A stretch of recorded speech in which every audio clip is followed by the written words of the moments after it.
My favorite thing to do is to take mushrooms and go see 3D movies in the movie theater.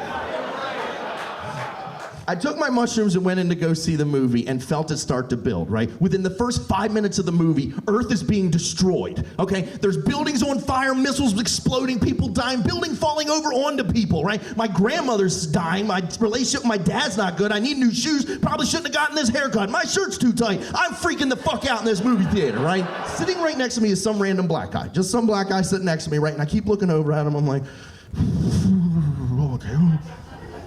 Fuck it, right? And I reached down and I grabbed his hand and I intertwined my fingers with his and just squeezed ever so gently. I just need some human contact right now, brother. I just need a little human contact.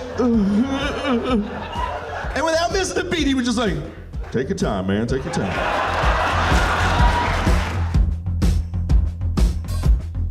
Well, I think I had always wanted to do comedy, like, since I was a little kid. And at one of the open mics, I can't even remember who he was, but this big fat guy comes on, and he came bounding onto the stage, and he did this, like, 5-minute set, and it was just awful. And I was thinking to myself, like, I'm way funnier than that guy. Maybe I should give it a shot. My father was fucking huge. He was like 6'2". Like, he used to say shit like, "You lifting weights? Think you could take your old man?" I remember when I thought I could take my old man, he beat the fuck out of me. What am I gonna do when my kid's towering over me? Think you could? You know what, champ? I'll do the dishes tonight. You just go to bed. I love you. The awkward moments, you'll see comedians do this all the time, mostly with more of the rookie comics. They'll be on stage and you can tell where they're waiting for a punchline, where in their mind they think the bit was genius and they stop themselves and then the laughter never comes. It's for other comics in the crowd watching it, it's kind of a heartbreaking moment because we've all been there. Like I said, Dane Cook is the reason I started doing comedy. I got to meet him in 8th grade, so we got the picture right there. He signed my copy of the special that made me want to do stand-up, so I know that's important to me. That's, if I have a prized possession, it's that. I don't know if you've ever seen someone do heroin. That is a complicated drug. Heroin, there's a process you gotta memorize, right? You gotta get in the bathroom, take out the lighter and the spoon, heat it up, take out the needle and the syringe, tie your arm up, find a vein, put on your heroin hat, eat some pancakes, write a screenplay. I can't even get myself to make a peanut butter sandwich, all right? And that is saying something, because I love peanut butter sandwiches. Probably as much as a junkie loves heroin.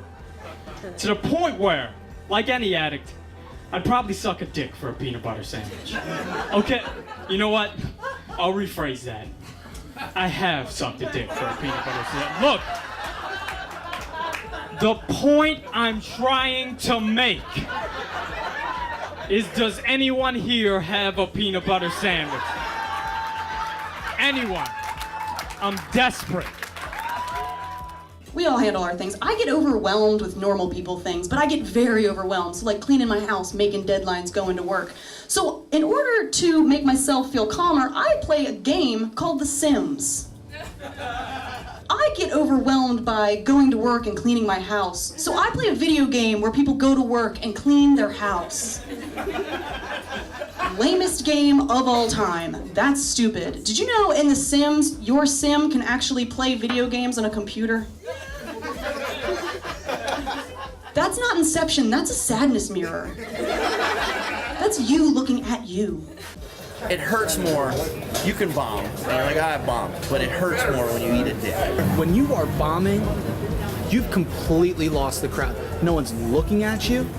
No one's acknowledging your existence. You're just a fucking dickhead with an amplified voice. Those nights are the lessons. Those nights are the ones that tell you more about your set than crushing or killing everyone. Everybody, you can have the greatest set in the world and not know shit about your own comedy. Until you can find out and diagnose at what point you lost the crowd. Why did you lose the crowd? Those nights are the lessons. That every dick has a flavor. and you don't want to ever taste that flavor again. So you learn and study so you don't eat that particular dick ever again.